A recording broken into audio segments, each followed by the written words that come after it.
Assalamualaikum warahmatullahi wabarakatuh. Anak-anak, kita Pak Wid akan menayangkan sebuah pembelajaran seni budaya. Sebelum kita masuk ke materi, kita harus tahu apa sih itu menggambar. Saya yakin kalian sudah tidak asing lagi dengan kalimat menggambar, bahkan mulai dari kecil, mulai dari SD, TK, playgroup, kalian pasti sudah pernah menggambar, baik itu menggambar di kertas, di tembok, di kain, dan lain-lain. Pasti kalian pernah menggambar. Apa sih menggambar itu? Jadi menurut Affandi ini adalah tokoh pelukis Indonesia. Dia adalah pelukis yang sangat terkenal di Indonesia. Menggambar dan melukis merupakan perwujudan bayangan, angan-angan, atau suatu pernyataan perasaan atau ekspresi dan pikiran yang diinginkan. Perwujudan tersebut dapat berupa tiruan objek maupun fantasi yang lengkap dengan garis, bidang, warna, dan tekstur dengan sederhana. Jadi menurut Affandi, menggambar itu adalah yang tadi kita sudah baca. Tapi kalau menurut saya, menggambar adalah proses menciptakan karya seni rupa dua dimensi atau gambar pada bidang gambar seperti kertas, kanvas, kain, kayu, dan lain-lain. Dua dimensi itu apa? Dua dimensi yaitu karya seni rupa yang hanya memiliki dua ukuran atau dua sisi. Mudahnya, karya ini hanya memiliki panjang dan lebar saja. Contohnya seperti lukisan, foto, lalu mungkin poster, dan lain-lain. Jadi pengertian menggambar itu bisa berbeda-beda tergantung dengan pemahaman menggambar pada masing-masing individu. Lalu, menurut kalian apa itu menggambar? Jadi nanti kalian simpulkan apa sih menggambar itu, kalian tulis di kolom komentar ya. Apa sih itu menggambar? Jadi bisa macam-macam tergantung pendapat kalian masing-masing. Oke, kita masuk ke objek menggambar. Menggambar tidak hanya mengandalkan imajinasi. Jadi ketika kalian menggambar, kalian tidak hanya cuma menggunakan angan-angan atau tidak melihat contoh, tapi menggambar juga bisa melihat objek atau menirukan objek yang sudah ada. Alam semesta merupakan objek yang tidak akan pernah habis. Kekayaan flora, fauna, alam benda merupakan objek yang dapat digambar. Objek gambar adalah benda atau hal sesuatu yang menjadi bahan gambaran untuk digambar.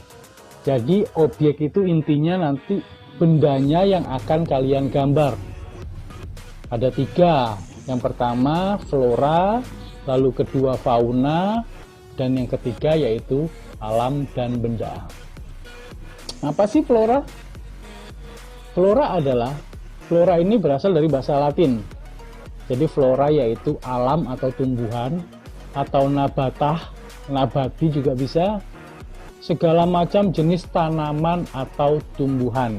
Ya, ini contoh-contoh gambar flora. Jadi di sekitar kalian pun pasti nanti banyak sekali ditemukan flora-flora seperti tumbuhan yang ada di dekat rumah kalian dan macam-macam. Indonesia kaya akan berbagai macam jenis flora.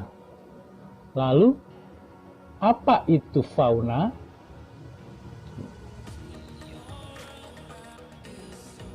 Fauna juga berasal dari bahasa Latin, yaitu alam atau hewan, artinya segala macam jenis hewan yang hidup di bagian tertentu atau periode tertentu.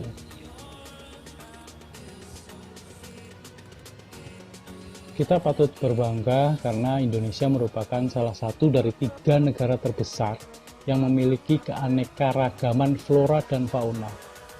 Fauna Indonesia memiliki keanekaragaman yang tinggi karena wilayahnya sangat luas. Indonesia berbentuk kepulauan tropis, jadi memiliki keragaman flora dan fauna yang sangat bermacam-macam. Nanti itu bisa kalian explore untuk menjadi objek dalam menggambar flora dan fauna ini.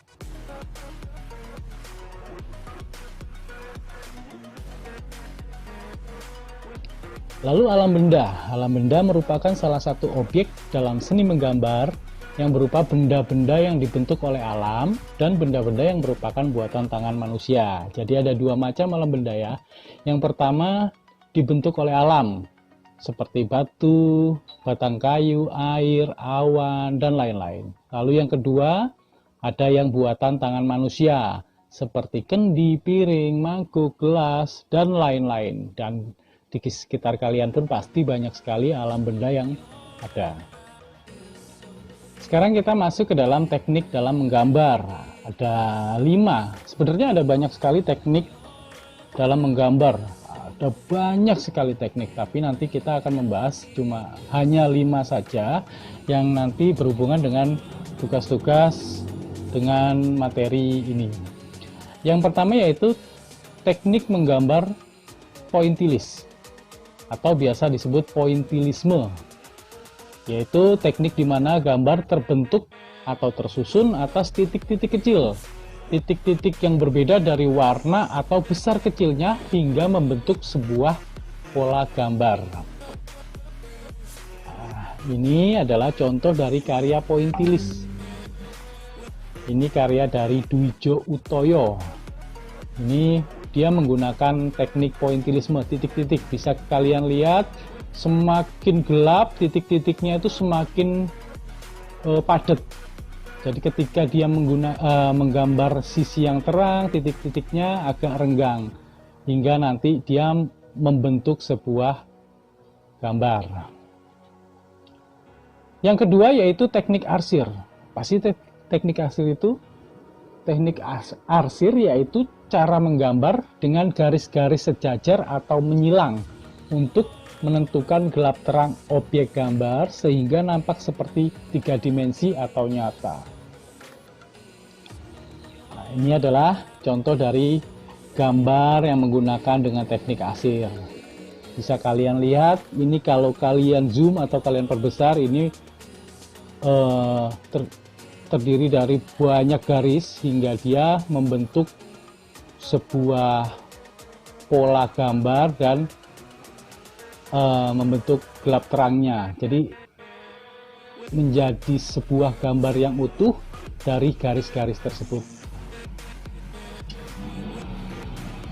Yang ketiga yaitu teknik Dussel atau teknik gosok, yaitu teknik menggambar dengan cara menggosok sehingga menimbulkan kesan gelap terang. Kalau tadi arsir itu menggunakan garis-garis silang atau sejajar, tapi kalau teknik Dussel ini dengan digosokkan, biasanya menggunakan kain atau kapas.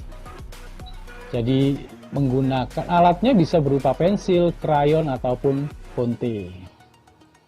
Ini contoh dari gambar yang menggunakan teknik Dussel. Bagus ya. Oke, next. Yang keempat ada teknik akuarel. Apa sih teknik akuarel?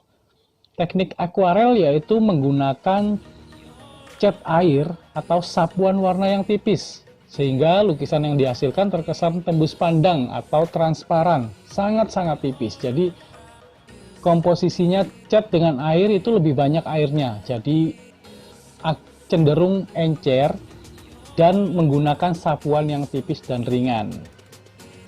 Ini contoh dari gambar yang menggunakan teknik akuarel. Bisa dilihat ini sangat tipis dan warna-warnanya sangat transparan hingga menimbulkan teknik akuarel ini. Lalu yang terakhir yaitu teknik plakat. Merupakan teknik melukis yang menggunakan cat air. Jadi teknik plakat ini bisa menggunakan cat air, cat akrilik, cat tembok, cat minyak, dan lain-lain. Tapi bedanya dengan akuarel, kalau teknik plakat ini catnya agak tebal dan kental, sehingga si lukisan akan tampak pekat atau menutup seluruh medianya. Ini contoh dari lukisan yang menggunakan atau gambar yang menggunakan teknik plakat. Jadi seluruh medianya tertutup oleh cat atau warna yang dibuat. Sekarang kita masuk di materi alat dan media menggambar. alat gambar sama dengan media gambar? Apakah alat gambar dan media gambar adalah sesuatu yang sama? Yuk kita lihat yuk. Jadi alat gambar adalah suatu benda yang digunakan untuk membuat gambar. Misalnya pensil, kuas, cat, dan sebagainya. Kalau media gambar adalah tempat untuk menggambarnya atau mengapresiasikan gambar yang ada dalam benak pikiran kita. Misalnya kanvas, kertas, kain, kayu, kaca, dan lain-lain. Jadi alat gambar dan media gambar adalah sesuatu hal yang berbeda. Oke, jadi materi kita untuk hari ini cukup sekian. Jadi intinya menggambar flora, fauna, dan alam benda, yaitu menggambar dengan objek berupa flora atau tumbuhan, lalu fauna atau hewan, dan alam benda, benda yang ada di sekitar kita, baik alami maupun buatan. Intinya seperti itu. Jadi cukup sekian materi hari ini, yaitu materi pertemuan pertama tentang menggambar flora, fauna, dan alam benda. Terima kasih, sampai jumpa lagi dengan materi selanjutnya. Jangan lupa like, share, dan subscribe. Karena subscribe itu gratis.